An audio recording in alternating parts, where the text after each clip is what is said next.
මම ඔයාලට short and sweet පොඩි අවවාදයක් දෙන්නද ජීවිතේ ඉස්සරහට යන ගමනේදී. අපි ඉදිරියට යන්න වරින් වර එක පුද්ගලයන්ගේ සතුරු ප්‍රහාර එල්ල වෙනව නේද? අපේ කකුලෙන් අදින්න පුළුවන්, අපිව අවුල් කරන්න පුළුවන්, අපේ ફોකස් එක සම්පූර්ණයෙන් වෙනස් කරන්න පුළුවන් නේද?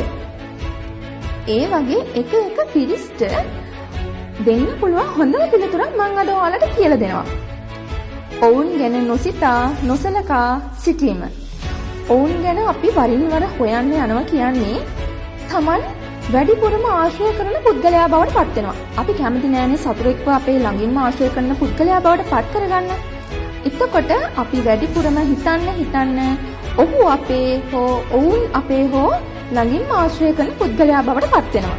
එතකොට අපි මොනවද මේකට කරන්න ඕනේ? අපි ඒකත් බලමු. Tamanගේ ફોකස් එක වෙනස් කරගන්න.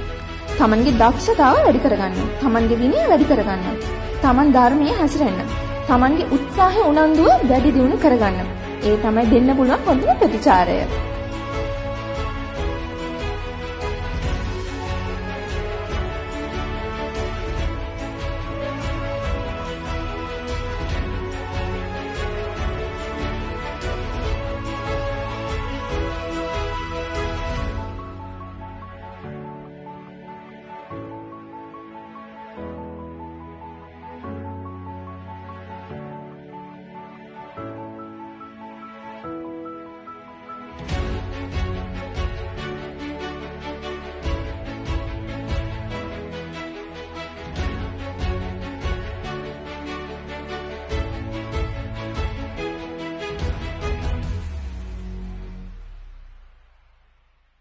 මිනිස්සුන්ට ඕනෙම දෙයක් කියන්න පුළුවන් මනි.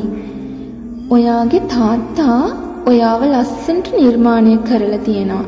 ඒ තමයි කිසිම මිනිසෙගේ හිතක් රිද්දවන්න නැතුව ඉන්නත්, කිසිම මිනිසෙකින් කිසිම දෙයක් බලාපොරොත්තු නොවි ඉන්නත්, කිසිම මිනිසෙක්ට බරක් නොවි ජීවත් වෙන්නත්, මේ මහ පොළොවට බරක් නොවි පොළේ පය ගහලා ජීවත් වෙන්නත්. ඉතින් ඔයාගේ තාත්තා කියන කතාව ඇත්ත. ඔයා රත්තරන් බිත්තර දාන කිකිලියක්. මොකද මිනිස්සු හැමතිස්සෙම බලන්නේ අනිත් එක්කෙනාට හැම වෙලේම ඇඟිල්ල දික් කරන්න. මොකද ඒ මිනිස්සුන්ගේ ජීවිත හරිම හිස්, හරිම අඩුපාඩුයි. ඒත් ඔයාගේ ජීවිතේ කිසිම අඩුපාඩුවක් නැහැ. ඔයාට හැම දෙයක්ම ලැබිලා තියෙනවා. වළං හොදන එක